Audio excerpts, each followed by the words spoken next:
সব হিসেব গোলমাল হয়ে গেল চাঁদরার ঘোষবাবুর জন্য। কাজ মেটাতে তিনি রাত করে ফিরলেন। শীতের রাত, তার উপর চারিদিকে ঘন কুয়াশার চাওয়া। কাঁপতে কাঁপতে স্টেশনে এসে ট্রেন পেয়ে গেলেন ব্রজবাবু।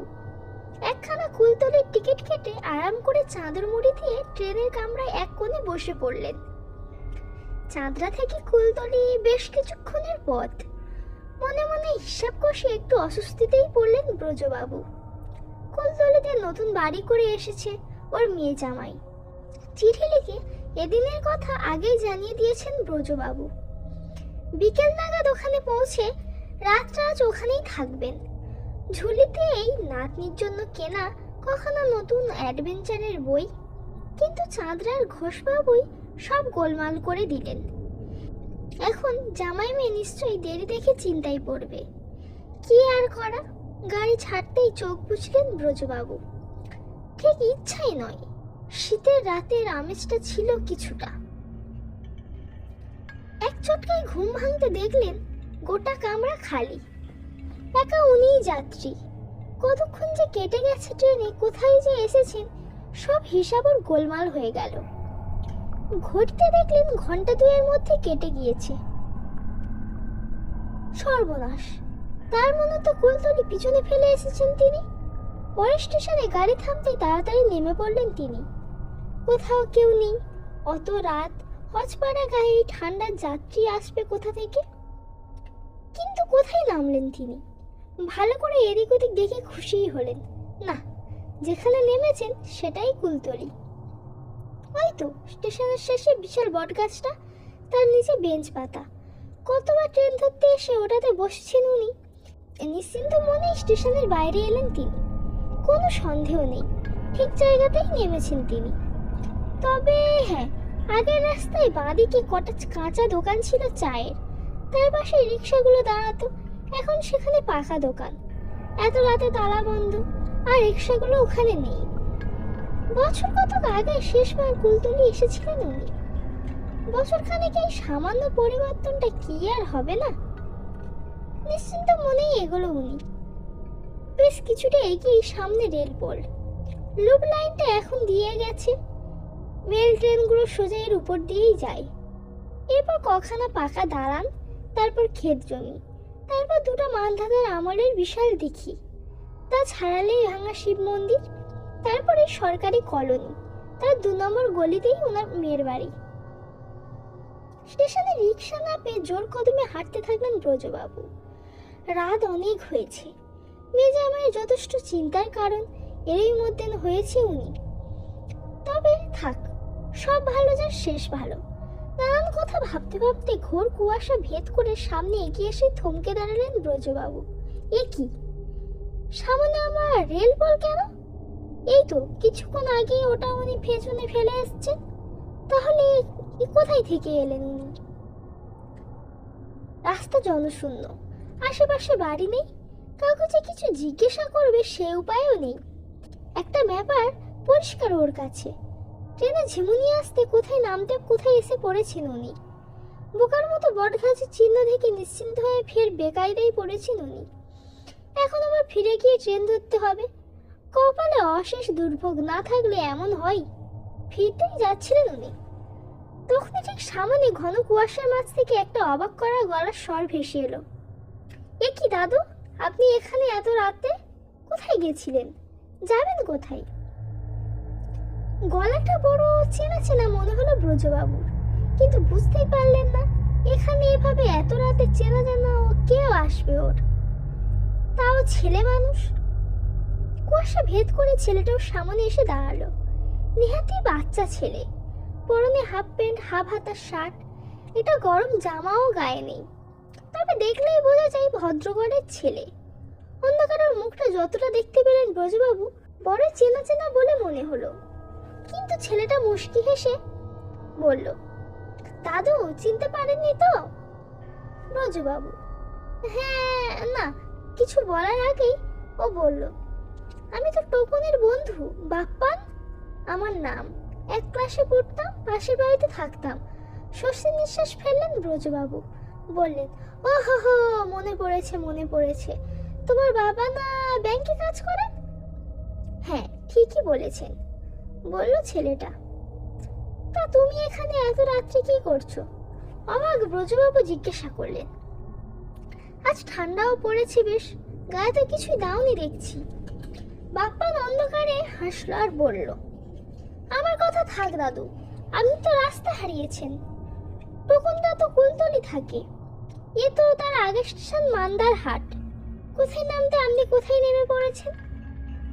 ব্যস্ত হয়ে ব্রজবাবু বললেন, তাই তো, তাহলে ফিরে গিয়ে স্টেশনে ট্রেন ধরি, আজ আমাকে কুলতলি যেতেই হবে।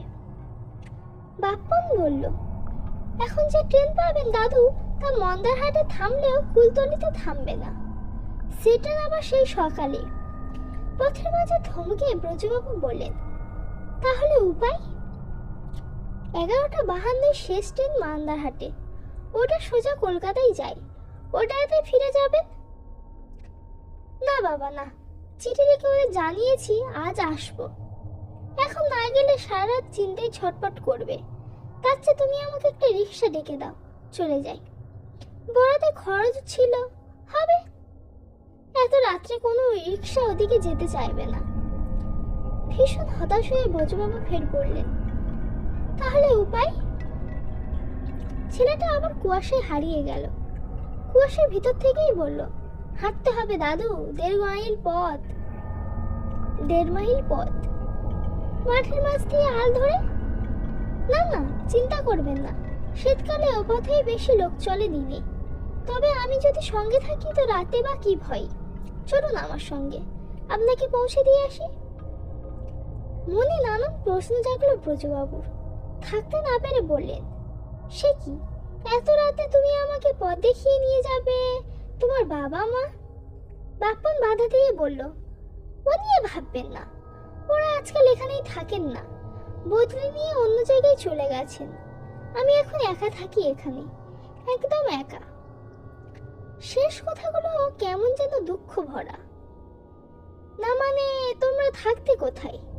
অবাক ব্রজবাবু জিজ্ঞেস করলেন। তোমরা না টুকুনদের বাড়ির পাশে থাকতে কুলতলিতে? হ্যাঁ থাকতাম তো, ঠিক পাশের বাড়িতে। সে বাড়িতে ভাড়া বাড়ি ছিল। 2 বছর আগে বাবা এখানে এই মন্দারহাটে বাড়ি করেছিলেন, সেই থেকে আমি এখানে। ও তাই বলো, বললেন ব্রজবাবু। তা বাবা মা না থাক, গার্জেন তো কেউ আছেন। চল, আমি নয় তার কাছ থেকে তোমাকে সঙ্গে নেবার পারমিশনটা নিয়ে নিই। আজ রাতে না হয় কুলতলিতেই থেকে যাবে। বাপ্পন বলল, খুব মজা হতো তাহলে, কিন্তু দাদু ওসব আর হবার নয়। তাছাড়া আপনি ওই ডান দিকের পায়ে চলা পথটা ধরুন তো, রোজ আমি স্কুলে যেতাম ওই পথটা দিয়ে। এমনিতে যেতে বেশ, কিন্তু বর্ষাকালে কাদায় কাদায় চারিদিক পিচ্ছল আর প্যাচপ্যাচি হয়ে পড়ে। তাছাড়া তখন এদিকে ধান জমি সব জলের তলায় চলে যায়, সাপের ভয় থাকে খুব। এখন শীতকালে কোনো ভয় নেই। চলো দামনি, আপনাকে পৌঁছে দিয়ে আসি। মনটা বেশ খুঁতখুত করতে থাকলো ব্রজবাবুর। ছেলেটার কথাবার্তা কেমন যেন। এত রাতে অতটুকু ছেলে একা যাবে, কিন্তু কি আর করবেন উনি। নিরুপায় হয়ে ওর কথা মতোই হাঁটতে আরম্ভ করলেন।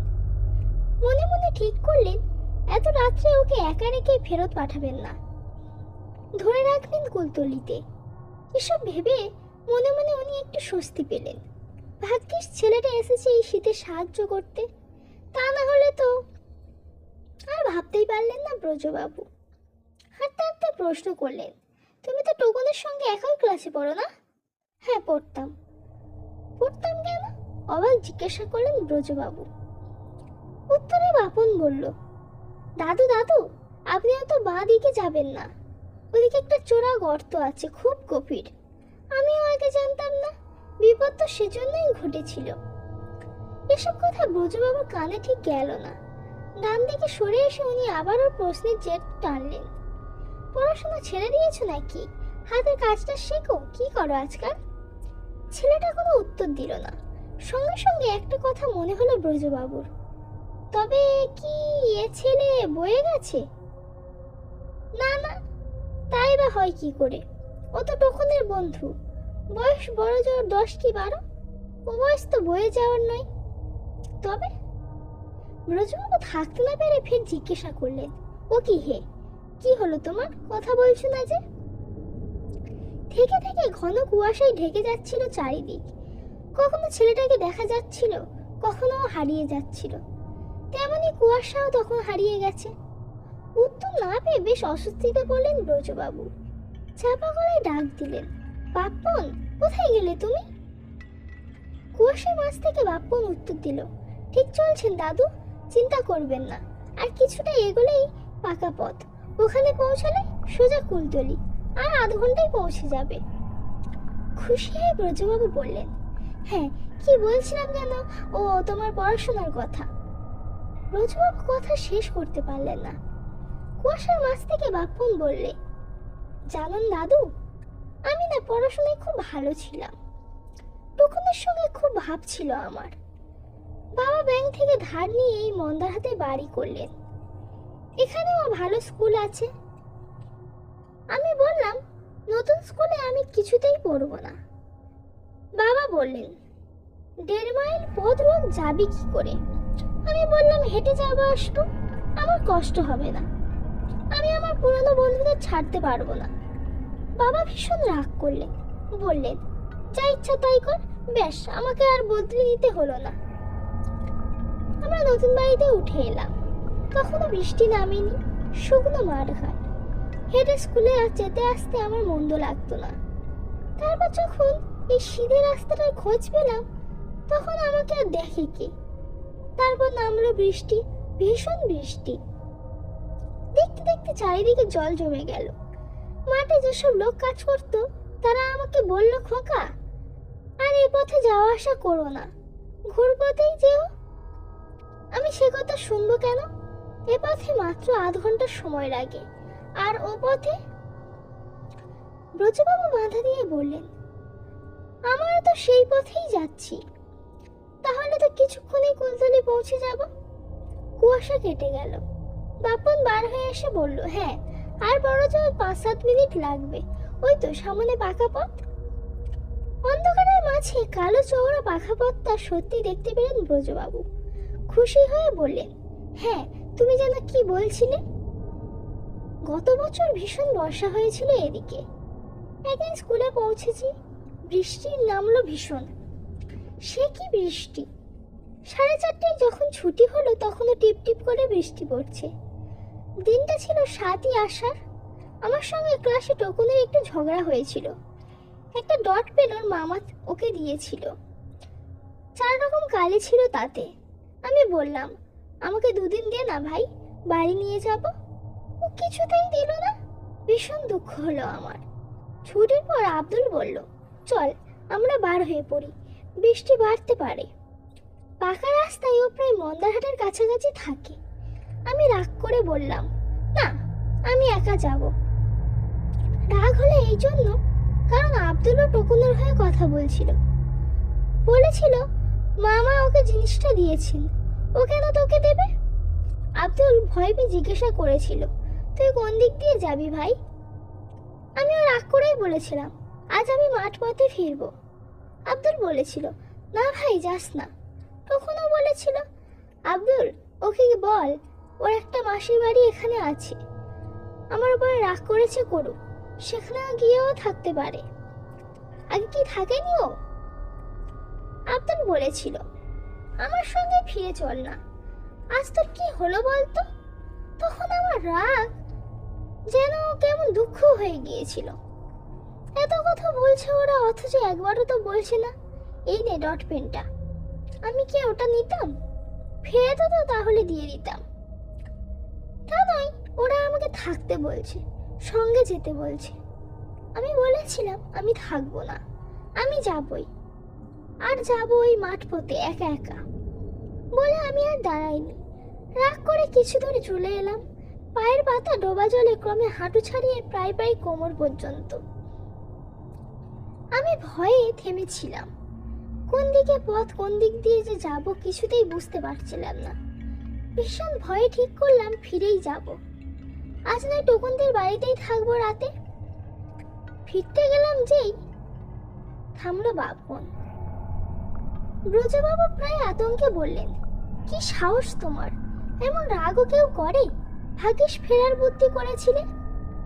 কুয়াশায় আবার প্রায় হারিয়ে যাওয়া বাপ্পন বলল, দাদু ওই দেখুন, গলির মুখে টোকনের বাবা দাঁড়িয়ে আছেন আলো হাতে। আমি যাই দাদু। ব্রজবাবু হাঁ হাঁ করে চেঁচিয়ে উঠলেন, যাবে মানে? পাগল হলে নাকি তুমি? বাবা মা নেই তা বলে কি আমরা নেই নাকি? চল বাড়ি চল, আজ রাতে। কুয়াশায় একদম হাওয়া হয়ে গিয়ে বাপ্পন বলল, পথের মাঝে সেই গর্তটাতে পড়ে গেছিলাম সেদিন দাদু, আর উঠতে পারিনি। 5 দিন পরে জল নেমে গেলে আমাকে সবাই খুঁজে বার করে। মানে? চেঁচে উঠলেন ব্রজবাবু। জমাট বাঁধা কুয়াশার মাছ থেকে প্রায় হারিয়ে যাওয়া গলার স্বর ভেসে এলো। দুঃখে বাবা মা বাড়ি বিক্রি করে চলে গেছেন। তখন আর আব্দুল খুব কেঁদেছিল। দাদু, সবাইকে বলবেন আমি ওদের খুব ভালোবাসি। নতুন জায়গায় বাবা মা বাড়ি করেছিলেন বলে এ হয়নি। আর ডট পেন, দূর, ওসবই কিছুই না। ও আমার ভাগ্য। কাউকে পাচ্ছিলাম না এসব কথা বলতে। আপনি এলেন, বললাম। এবারে আমার ছুটি, যাই দাদু। গলার স্বর মিলিয়ে গেল। ব্রজবাবু তাকিয়ে দেখলেন ওদিক থেকে আলো হাতে ওর জামাই হন্তদন্ত হয়ে এগিয়ে আসছে। কাছে এসে অবাক হয়ে বলল, এ কি, এদিক থেকে কি করে আসছেন আপনি? শান্তভাবে ব্রজবাবু জিজ্ঞাসা করলেন, টুকুনের বন্ধু বাপ্পনের বাবা মার নতুন ঠিকানাটা কি তুমি জানো? দিও তো, একটা জরুরি চিঠি লিখবো।